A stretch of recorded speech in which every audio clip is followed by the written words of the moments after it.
Tigrai Television. I'm Mary Nimano. I'll be reading the news for you today. We're going to start off wishing everyone happy Ashenda.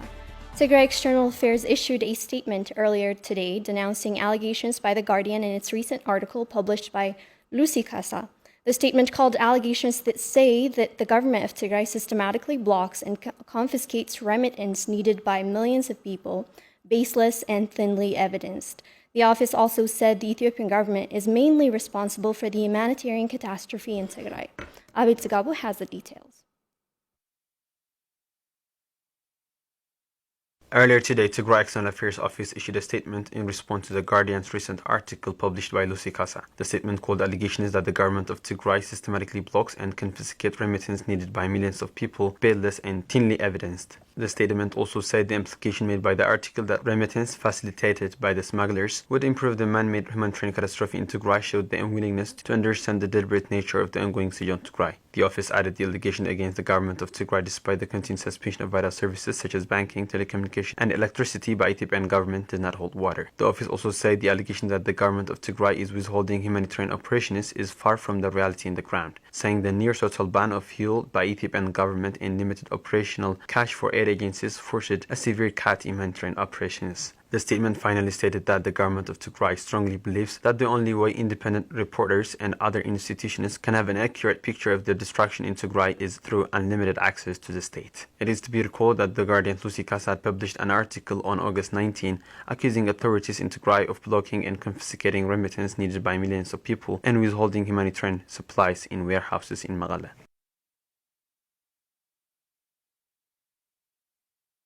In an article on Monday, members of Tigray Central Command Getachew Reda said the African Union cannot deliver peace to Tigray. Getachew said there have been no improvements made by the Union in bringing negotiated ceasefire and comprehensive political settlement to the war on Tigray. Getachew also criticized the African Union for echoing Ethiopian government's talking point and for inviting Eritrea to the African Union-led peace efforts. Abil Zagabu has the report.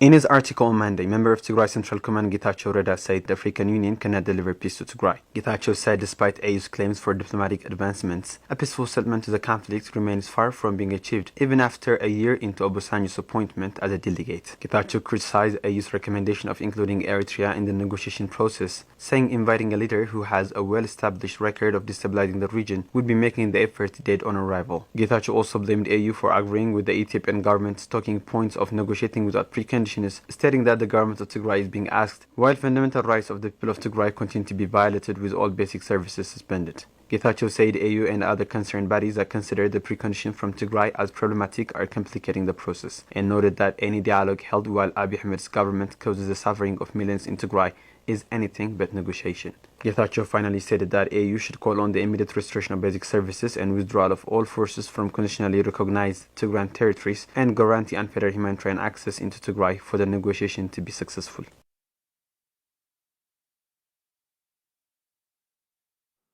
Ashenda, a festival dedicated only for women, signifies freedom of expression and empowerment. Women of all age would participate in the dancing and singing ceremony after having their hair braided and wear traditional outfits.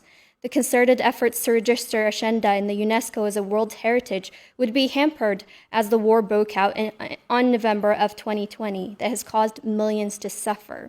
The Ethiopian government and their allies from Eritrea and Amhara would systematically use rape as a weapon, reversing the gains made so far. Our reporter Sarah Kalali spoke with some residents of Ma'ala around the area where the celebration used to take place that say that they've found it difficult to celebrate Ashenda this year. Let's take a look. In Ashenda, girls of all ages, popularly called daughters of Ashenda, would gather here and celebrate their freedom, express themselves through dancing and singing while wearing traditional clothes, and would convey messages through their lyrics and style of clothing. Although it is a celebration of women, men also attend this event, including foreigners who have come to see the unique tradition.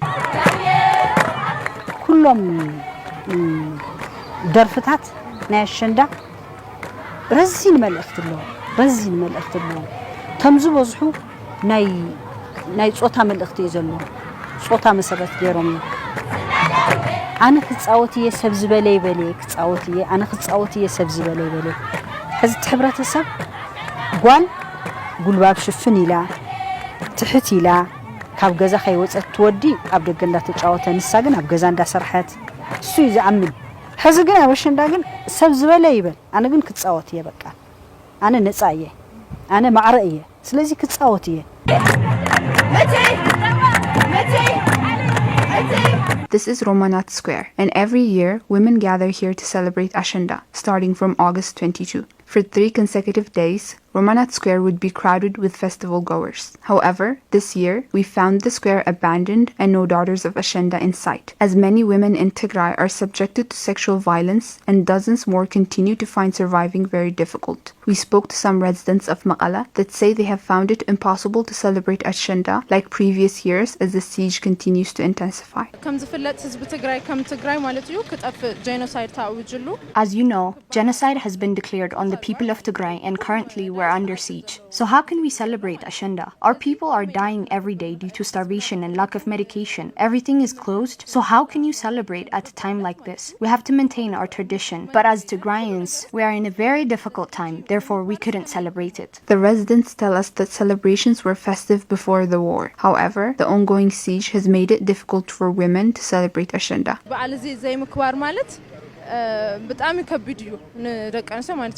Not celebrating this holiday is very difficult for women. Ashanda is a celebration where women and girls of all ages go out and express themselves, move without any restrictions. I am saddened and heartbroken that we're not celebrating this holiday. As you can see, Ashanda isn't being celebrated as usual. It doesn't feel like it's Ashanda at all. Before the war, we used to get our hair braided, wear our traditional clothes and go out. But now, enemy forces have abused Tigrayan women and we're still suffering. I simply don't have the energy to celebrate. That's why we haven't braided our hair, nor are we in the mood to celebrate.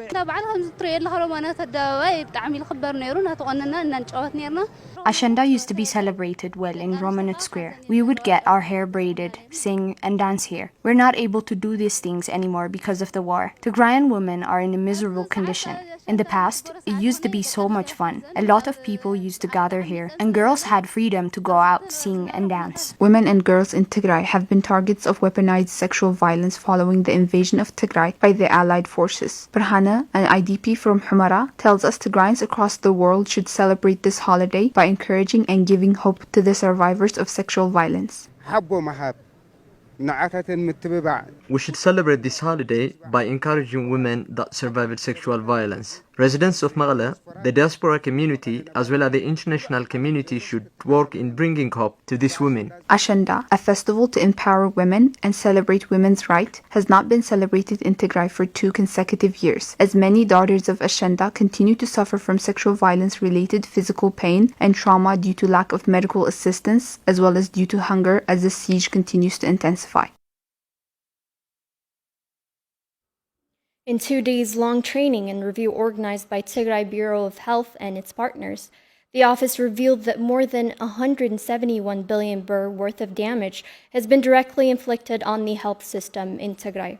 Participants also disclosed the anguish health workers are facing due to the siege. Sarun Tigray reports. Last week, a training and review session was organized by Tigray Bureau of Health and other partners in Maqala. In the 2-day-long session, hospitals from all over Tigray presented their annual reports and assessed the damage on the health system in Tigray. Dr. Filmon Mesfin, CEO of Maqala General Hospital, said that such sessions used to be held monthly before the war. However, now, the siege has made it impossible to hold it even once a year. It's been a long time since we have been together with all of the hospitals in Tigray. Because the fact that we are on a siege and there is no transportation and so many other issues, there is no way to cover the payment for the coming participants. So it's been a while since we've been together. This kind of sessions used to be held every month or maximum every 2 months. But recently, this sessions has been absent for the past almost a year. Dr. Amanuel Haile, head for the Regional Health Office, says that the main point of this session was for the international community to understand what is unfolding in Tigray. It has been more than a year since we met the leaders of hospitals and we were receiving rumors, and sometimes leaders of hospitals were sending letters to us telling us that they were in desperate situation. So we asked partners for quite some time to enable us to have this session. So the main reason is for us to know what's happening in the hospitals in all over Tigray. We'd also like the rest of the world to hear, not only from us, but from the hospitals themselves. What are they saying? On the session, Tigray Bureau of Health reported that it had lost more than 171 billion words of resources due to the war on Tigray. Managers of different hospitals on their part noted that the 14 months long siege has made giving service hard for them. Due to the siege-induced lack of essentials such as food, medicine and fuel, health workers are starving to the point of collapsing while on duty. Our hospitalna zero እዩ ምንም ተሽከርካሪ ዝባል ይብልናል Our hospital had 4 vehicles. 3 of them were ambulances. Now we have none since they were taken and destroyed by the invading forces. We use personal bike to bring blood from blood bank in Aksum to our hospital. You all know about the protocols, the cold chain and everything. But we don't have that luxury right now. So our lab technician uses his bike to bring the blood from Aksum. Based on the reports made by the institutions, more than 300,000 children and 250,000 pregnant and lactating mothers are severely malnourished. More than 84% of health facilities in Tigray were destroyed, and many Tigrayans continue to die due to the blockade on medication and power outage. ኣብ ትግራይ ከባቢ 68,000 ህፃውንቲ severe acute malnutrition screen ተገይሮም ኣለዉ In Tigray, around 68,000 children are suffering from severe acute malnutrition. Around 257,000 others are suffering from moderate acute malnutrition. We have more than 300,000 children under acute malnutrition. We have more than 250,000 pregnant and lactating women under acute malnutrition. Our current status on nutrition stock, such as ready-to-use therapeutic food supplementary and CSB++, is non-existent. We are out of stock, and we have been out of stock for almost a month now. Dr. Amanil says that the international community needs to stand together and pressure the Ethiopian government to end the blockade on essential items. Partners should speak out. All international agencies must exert pressure on the government of Ethiopia to stop this crime. It's a huge crime. This moment will pass, and accountability, I'm sure, will definitely come. People should know. Depriving children of vaccines. Vaccines are not produced by the Ethiopian government. Ethiopian government does not buy anything, and they don't send us anything. These are resources brought by donors. So they are preventing people of Tigray from getting those supplies. So international agencies, countries must stop really trying to somehow, be reluctant to speak out boldly. Tens of thousands of women in Tigray have been subjected to rape, gang rape, and sexual slavery by the Allied forces with the intention of terrorizing and annihilating the community. We want to introduce you to Hewitt, a survivor of sexual violence from housing, still suffering from the physical and psychological scars of being raped by 3 Ethiopian soldiers at the outskirts of housing at first, and then raped by another Ethiopian soldier after she came to Ma'ala. Our reporter Salome Tchalai has more. This survivor here is from housing. She's a young mother of 1 who owned a restaurant and whose life was filled with aspirations and dreams for a better tomorrow, until she became a victim of the horrors of sexual violence in Tigray during its occupation by Allied forces. Hiwot left her home and went to her parents' house, attempting to get away from atrocities in her area. However, her parents' place was far from being safe. She says on the 15th of June 2021, 3 Ethiopian soldiers came over to her house and asked if there were any men in the house. When she and her mother said there were none, they hit her mother after taking her baby daughter away from her. They came and asked if there were any men in the house. My mother said there were none. She was so scared for me. They told me to go inside and pushed me. Then one told me to sit down. My mom called out for me. A soldier then hit her with the bottom of his rifle and she fell down. I don't know where and how they took my daughter, whom I was holding then. That is when they raped me. 3 Ethiopian soldiers raped me turn by turn. They left as if nothing happened and continued killing people in our neighborhood. After being subjected to such horrific accounts of sexual violence, Hiwot would find it impossible to access medical care, as many of the health facilities were either looted or guarded by soldiers. Soldiers who had raped her and many other women across the area. 3 days later, my stomach was swollen. My mother was so worried and she tried to take me to a health facility. Soldiers were everywhere, but my mother took me anyway, saying that she doesn't care even if they killed us. There was nowhere she could have taken me, but there were some volunteers who were there to treat children. They were supposed to treat children only, but my mother helped them understand my situation and they were able to give me some medication. Her agony doesn't end here. Despite her trauma, she managed to make it to Maqala, where she thought was safe. But Maqala too wasn't so safe after all. Another Ethiopian soldier would rape her yet again. I came to Maqala, but I wasn't able to escape from what I was trying to escape. One Ethiopian soldier dragged me into some place. I resisted, but he dragged me and put me inside a bathroom. I chose Des over him raping me, so I resisted him very hard. I struggled a lot, but at the end, he pushed me and I fell so hard into what I believe was a stone. A nail on the ground injured me as well. I lost consciousness and then he raped me. I knew so because I found my underwear elsewhere. Having been terribly traumatized by what happened to her, Hiwot is found in a horrible mental crisis now. Loud noises remind her of the horrors she went through, and she finds herself back in the memories she worked so hard to forget. She says she wants to get psychological and physical treatments, but her having no money made it difficult for it to come true. I can't stand or sit for long. I have to lay down. I have tried to get treatment, but how can I? I have no money. I have no one to ask as well, since I fear that they might hate me if I told them what happened to me. Hiwot lives with the hope that one day the perpetrators of such horrific violence will be brought to justice. But for Hiwot and many survivors in Tigray, justice is far from being served, as the Ethiopian government continues to close off Tigray, while the international community watches idly by. The blockade on essential items such as food and medication has left many, especially IDPs, with chronic illnesses in grave danger. Our reporter spoke with Mulalem Aragawi and her husband, Brhana Gauramariam, who are both HIV patients and continue to suffer as access to essential medical supplies remain impossible. Wintakidana has the details.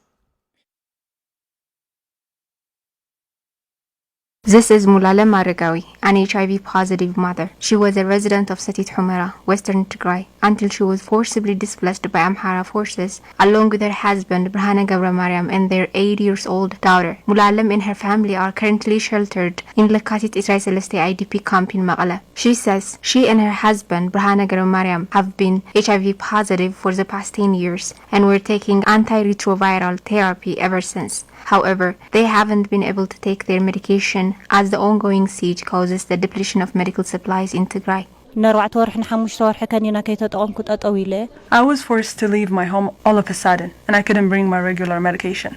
I haven't taken my medication for 5 months on my way to Maqala. On top of that, it's impossible to get it now due to the siege. I'm currently unable to take any medication. I haven't taken Bactrim since I'm not eating enough to resist it. Since we have run out of our regular HIV medication, we have to go house to house begging for money to try and buy it. Even if I am able to buy some of it, I have to share it with my husband because it's usually not enough for both of us. I'm in a dire situation. Ever since I have displaced from my home, I haven't been able to take my regular medication. This has made vulnerable to additional disease like tuberculosis. We are barely surviving since the ongoing siege has made it impossible to get medication. I have been HIV positive for more than 10 years now, and I used to take my medication regularly. Medics say that HIV patients should get balanced diet, and I used to eat proper food so that my body could resist the medication. I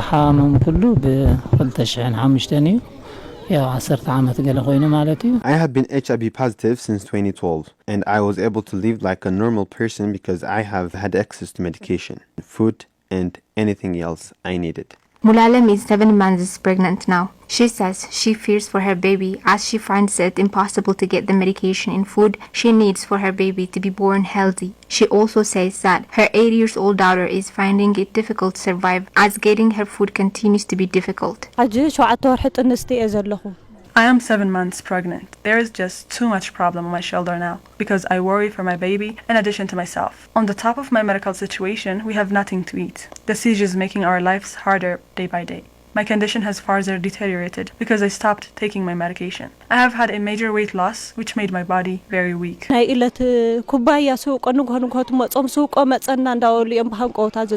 daughter usually has nothing to eat. She gets a cup of soup if it's her lucky day. If it's not, she goes on empty-bellied. We haven't received any kind of aid except for the 15 kilos of wheat we received 3 or 4 months ago. Life is just getting harder and there is no one to help us. All of this because of the siege. The blockade on essential items by Ethiopian government would bring suffering to millions of Tigrayans as lack of fuel forces people to use other means of transportation, such as walking for long distance and using carts to travel. Our reporter Haila Gabrus spoke with residents of Ma'ala that say that lack of fuel in Tigray has made life even more difficult for them.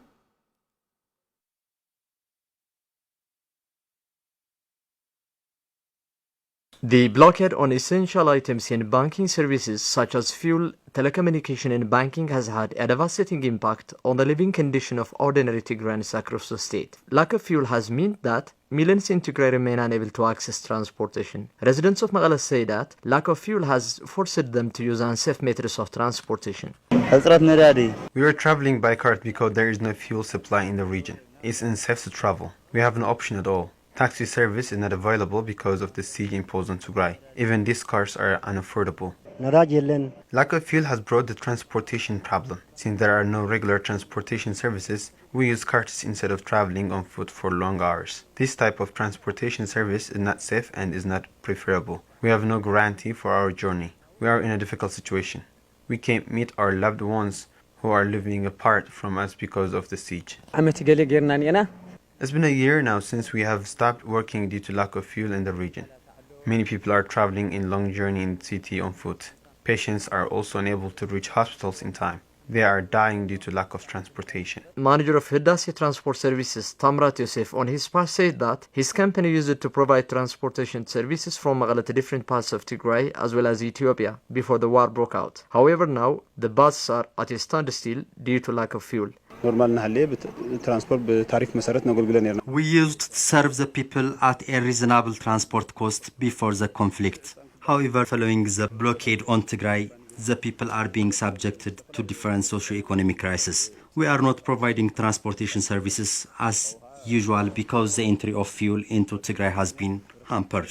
We used to transport people back and forth based on a proper tariff. However, transportation services have become very expensive. People have all the right to move from one place to another. However, such a right has been denied at this time. Bayano Dajo, coordinator for road safety and vehicles in Road and Transport Bureau of Tigray, said that the people have been exposed to economic problems as they have not been able to travel to different places to work. All of this caused due to lack of fuel.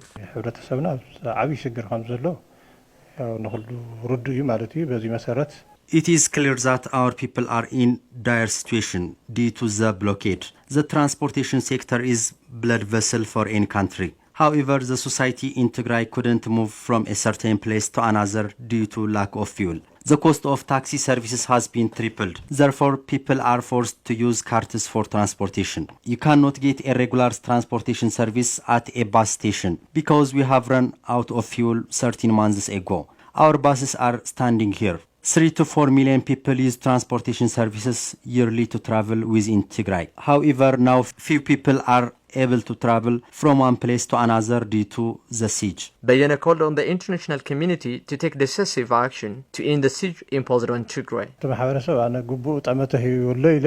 I think the international community didn't give enough attention to the war on Tigray other than expressing rhetoric condemnations. We have not seen any practical improvement yet. Therefore, the world must put a strong pressure on the Ethiopian government to lift the siege. Lack of fuel has meant that even the small amount of aid that entered Tigray could not be distributed, leaving millions in the brink.